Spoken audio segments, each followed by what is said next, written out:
What is up, everyone, and welcome back to another edition of Kevin and Zach Reacts. I'm Zach Bollinger. The Baltimore Orioles lose to the Tampa Bay Rays by a final of 7-1 in just kind of a... It was honestly, let's just be honest, it was one of those games where it just felt like the entire team slept walk through. It felt like, in a lot of ways, it was over like the fourth inning. It just felt like one of those games where anytime they had an opportunity to do something, they couldn't get it done. First loss for Zach Eflin since being acquired. Definitely not meaning that he pitched poorly today. Two hanging pitches that got away from him lead to two solo home runs. Obviously, then he gets taken out, and the bullpen gives up another run that was stranded on base. Well, guys, back in second place, this was honestly just one of those games you would like to win. You wanted to win. You felt like the Orioles had some of this momentum going, and they're unable to get it done. 7-1, kind of just a brutal loss. I don't mean a brutal loss in like demoralizing, like, oh, they should have had it. Just one of those where you felt like the energy wasn't there innings 1 through 9. Let's kind of go over the entire thing. Obviously, the Rays get on Zach Eflin immediately. Leadoff hitter Yandy Diaz hits a 440-foot bomb to lead off the game, and it felt like really after that, the emotions in the stadium kind of went down. Third inning, Wells hits his home run to make it a 2-0 game. And then it kind of happened, I believe. Let me make sure I have this right. Gunnar Henderson in the... We'll make sure I get the inning right. Yeah, the third inning looked like Gunnar Henderson gave the Orioles the lead to make it 3-2, but an absolutely unreal catch by Jose Siri saves the game at the time for the Tampa Bay Rays. Would have made it 3-2. Instead, it was still 2-0. That was unfortunately one of those catches, Jose Siri, where you just tip your cap. You just have to tip your cap to it.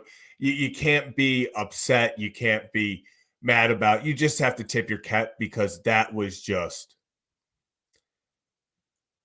That's as good as a catch as you will ever see on a major league field, going over the wall to take away a go-ahead home run. You just have to tip your cap to Jose Siri.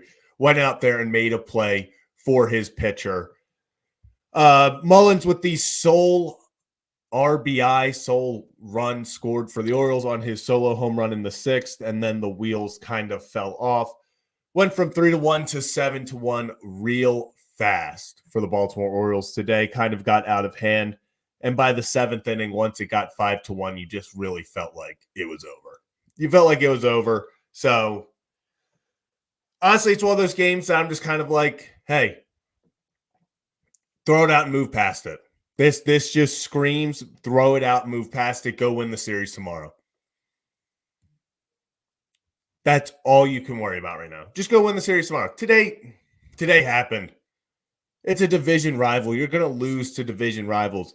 The Rays, even though the record only 70-72, they got good players. They always have an incredible bullpen. They always have top-line starters. But, yeah, today's just one of those that you just throw out. 7-1, gross game. Throw it out and move on. Throw it out and move on. Are there things that are concerning about this? Without a doubt. Once again, the runners in scoring position is a big issue. They couldn't get done with runners in scoring position once again. The one run they got, home run. Two reliant on the home run ball. Craig Kimbrell, it's just getting...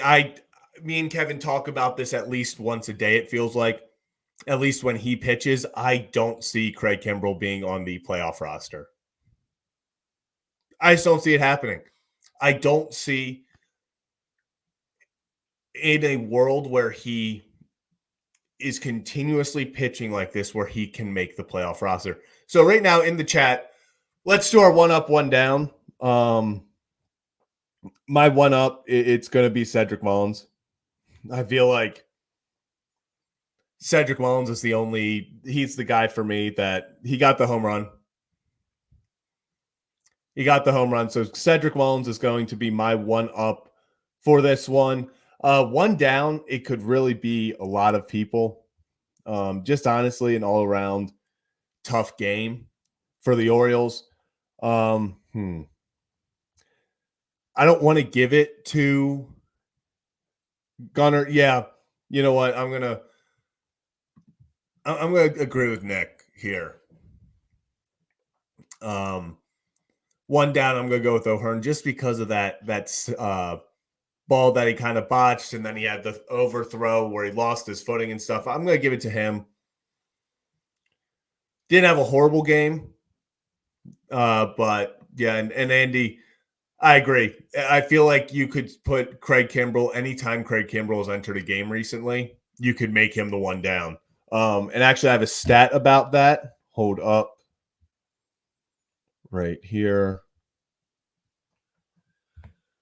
So this stat is courtesy of Jacob Calvin Myers from the Baltimore Sun. He tweeted out that Craig Kimbrell has allowed at least one run in 9 of his last 17 appearances. Here are his numbers over that stretch dating to July 14th. So July 14th is when this team, I believe, got back from or was that the day before? That was right around the All-Star break. That was either the day before the All-Star break or the day it happened or right after. But so Craig Kimbrell since July 14th, 16 and a third innings, 18 hits, 17 runs, 15 earned, 14 walks, 16 strikeouts. That is an ERA of 8.27 and a 1.959 whip.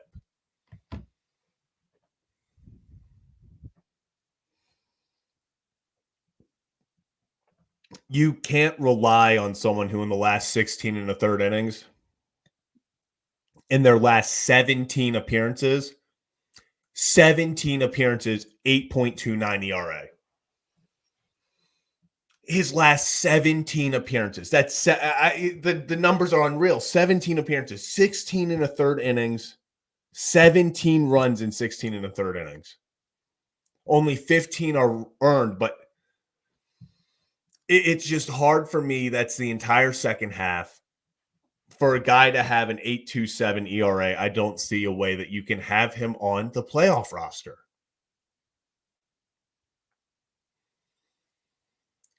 You know, it's really just one of those things. I feel like I know the consensus, but in the chat right now, yes or no, would you put Craig Kimbrell on the playoff roster?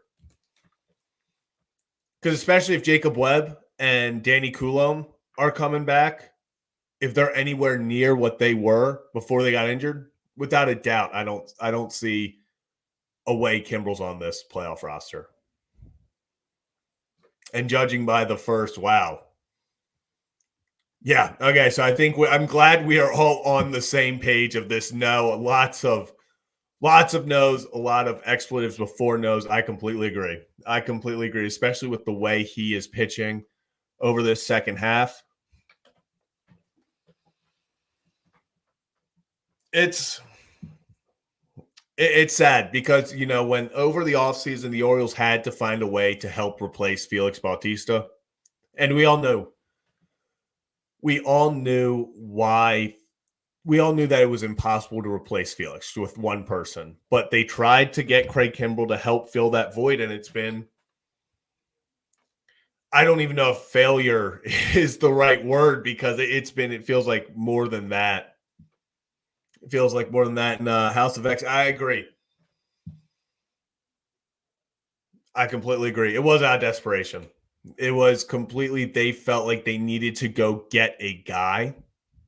They felt like they needed to go get one of those top guys on the market. And even though Craig Kimbrell had a brutal stretch to end his tenure in Philadelphia in the NLCS, they felt there was still enough there to work with.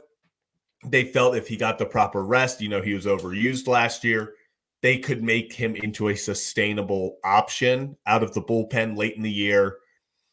late in games, be your closer.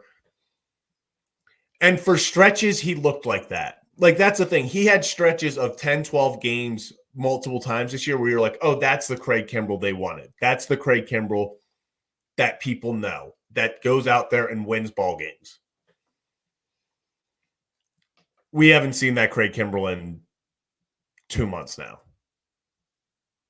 We haven't seen that Craig Kimbrell in like 2-3 months. As a matter of fact, the guy that's pitched since July 14th should not be on the Orioles playoff roster because it feels like any game he's in, you're just giving up runs. You're just setting yourself up to lose that ball game.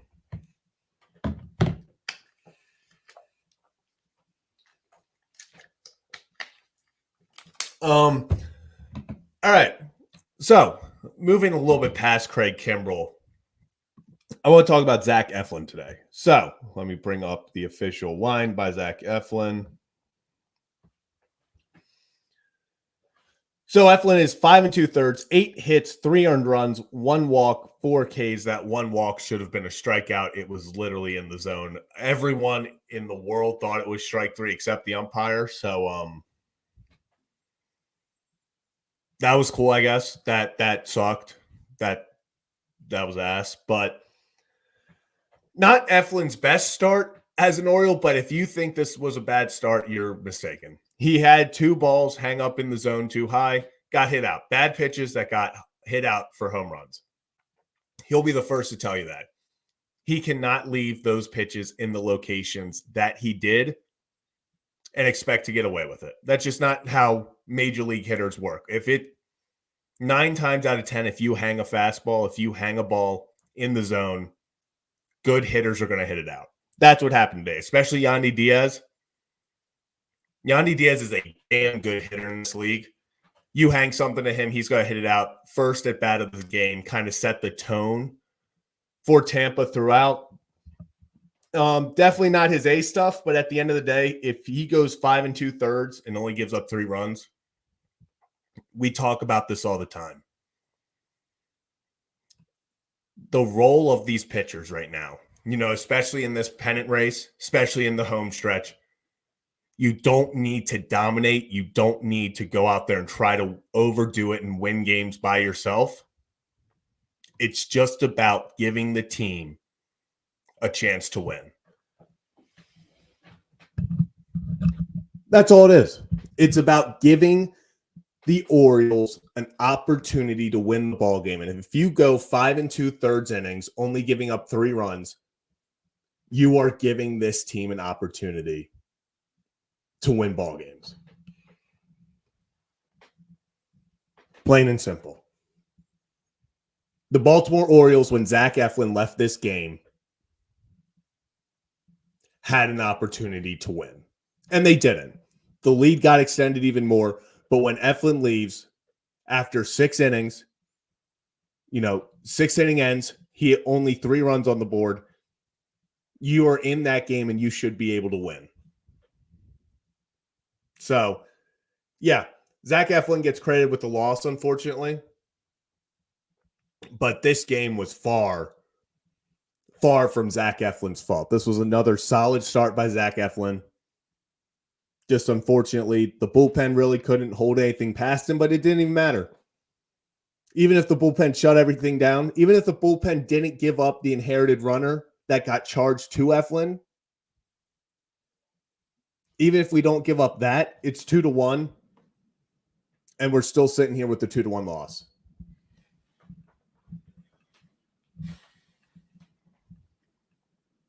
That's the story of it. And unfortunately, we talk about this on this show all the time. All we want is consistency.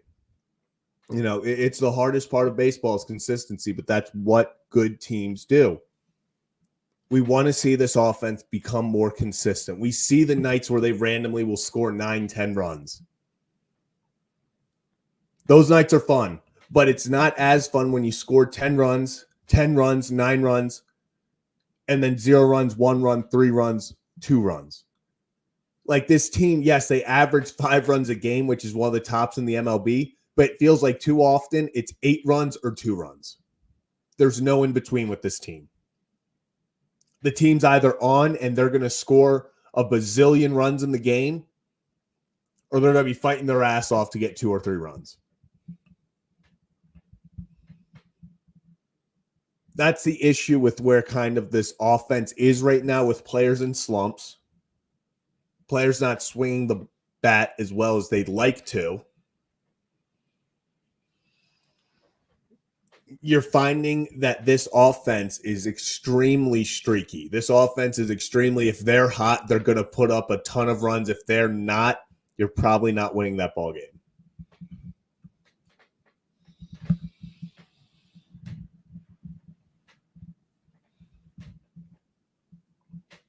It's the unfortunate truth about this team right now. It's not lack of star power. It's not lack of talent. It's when is the talent on and when's the talent off.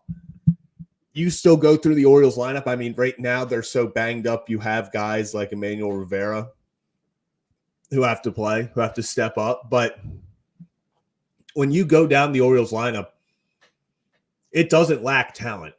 We've seen every single one of these guys at times be one of the best hitters on the team, be one of those guys that can carry this team to wins. The issue is it seems like 7 of them are always off at some point. It feels like, unfortunately, over the past few months, past 2 months really specifically, 2 guys will get hot, 7 guys will be cold, and you're just relying on those 2 guys that are hot to hit some sort of 2-3 run home run, get RBIs, and those 2 kind of carry you to the win. And that's not sustainable in Major League Baseball. This team has talent. If this team puts it all together, if this team can all get hot at the same time, if they can all just consistently hit at the same time, we said from the beginning, look out. Look out. This team can still win the World Series. I know some people think that's crazy. Listen, they have the second best record in the American League. They have as good of a shot as anyone to win this thing. This thing is as wide open as you'll see it.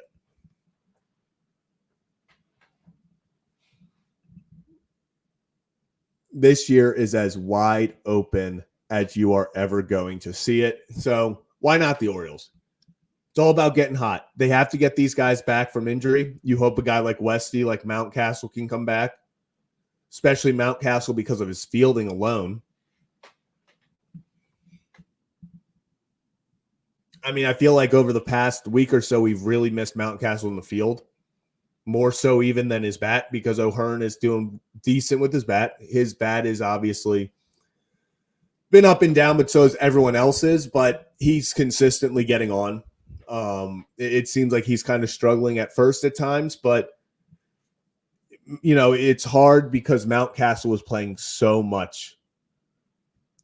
Mountcastle was playing a borderline Gold Glove-esque first base for us, that when you kind of take that downgrade, it shows even more.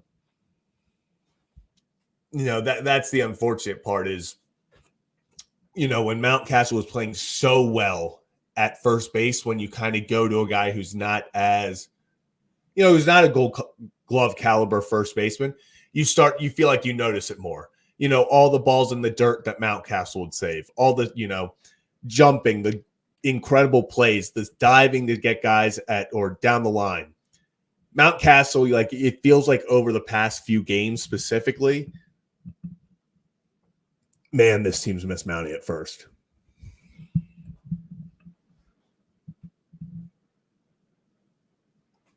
You know, as the Tommy saying, Mayo is wasting his time up here. I don't know. That's such a tough situation that they're kind of dealing with right now, because it is one of those situations where rosters are expanded. So what are you doing with that? They called him up before Urias even got hurt. He was going to come out there and be on the team. He was going to be a bench player. I think they've decided that they just simply, he has nothing left to prove in AAA. I think they're at the point where they just straight up are like, this kid has absolutely nothing left to prove. Him sitting in AAA does nothing, I think, in their eyes. They're at the point where they're going to put him out there. They're going to let him fail as much as possible because this is what will help him more in the long run. Him sitting there and just hanging breaking balls, him sitting there and just hitting 450-foot nukes in AAA is fun.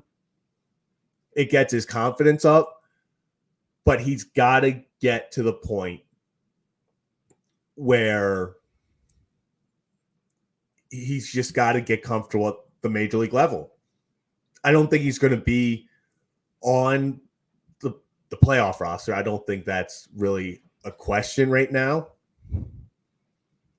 But they want to get Coby Mayo comfortable in the majors.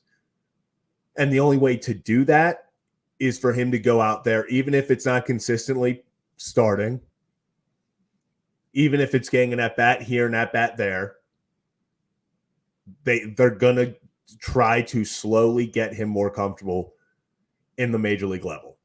And it's tough to do right now because not only are you, okay, it's September, yes, he has a roster spot. Yeah, but he's struggling. Coby Mayo is struggling, just like Jackson did when he came up. He's struggling right now, and it's hard to put him out there every single day because while you're also trying to get him comfortable, you need to try to win the AL East. You need to try to make the playoffs. I mean, I think it's a guarantee they're going to make the playoffs. But you need to try to get the top wild card. You're aiming for these goals. You are still in a pennant race. So, yes, you're trying to get your rookie third baseman, your future star, you hope, in Coby Mayo. You're trying to get him reps. You're trying to get him comfortable out there. But you're also in a pennant race. So you have to do what's best for Coby, but you also have to do what's best for this team right here, right now.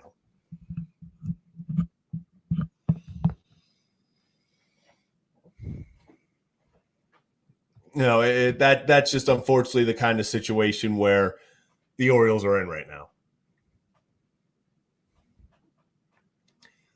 It's a fun one to be in because you love having stars and you love being in the pennant race, but it's a tough one to balance of how are we going to get Coby active? How are we going to keep Coby involved? You don't have him sit on the bench too much. You don't play him too much to where maybe his production is hurting the team. You know, it's an interesting balance that they're playing right now because you would love for him to get hot. The best case scenario, Coby Mayo, something clicks. He gets hot for 10, 15 games. You can trot him out there almost every single game, and he gets both. He gets experience, he gets comfortable, and he helps you win.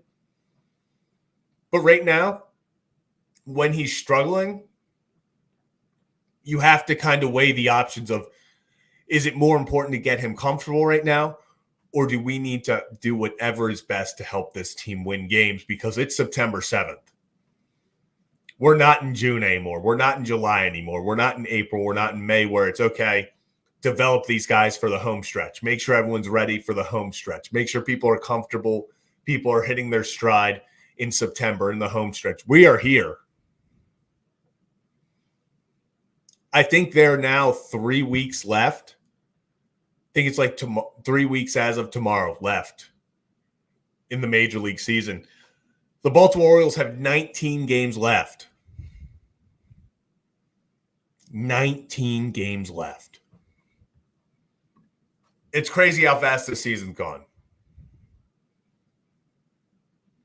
It truly is. So, yeah. Gregory Soto gives up his first runs, and I believe it was 12 outings at this point. Matt Bowman comes in. He does pretty well. Bert Smith gives up another run, and Kimbrel obviously gives up the run. Yes, I am. I admit to that. I am. Last night, not as much, but today I stayed sober. Watched some college football, stayed sober, you know, proud of me. I am about to go out though, so we'll see how long that keeps going. But yeah, it's going to be a little bit of a shorter stream, but I do want to did want to hop on and just kind of talk about this game because it's one of those games that you just throw out. Let's look ahead to tomorrow at this point, because that's kind of what's most important right here, is going out there and winning tomorrow and winning this series. Because if you can't win this series heading into a big season or a big series with Boston, you're setting yourself up to make it a very interesting final 2.5 weeks. So here's how we're going to end this.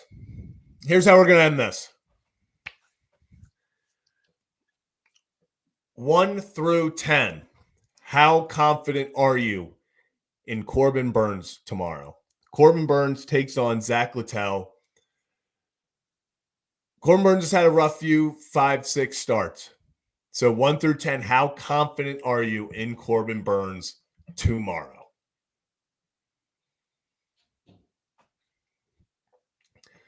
Seeing some ones. I'm seeing Joe with the 6-9. I'm seeing a lot of 7s. Matt saying 10. Johnny saying 1.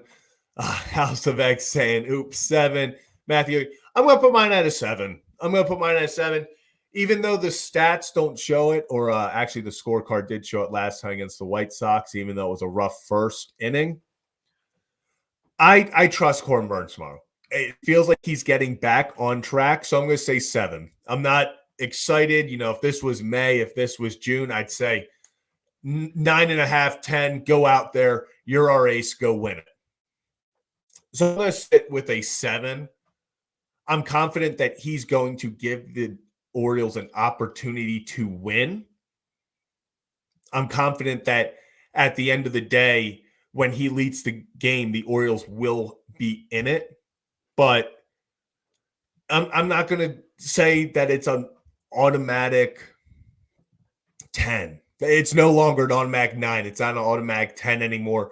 Where before it felt like anytime you went out there, you were like, oh, chalk it up as a win. And Adam's saying Rays will have a minimum 6 steals, and probably the Rays. That's going to be the biggest battle tomorrow.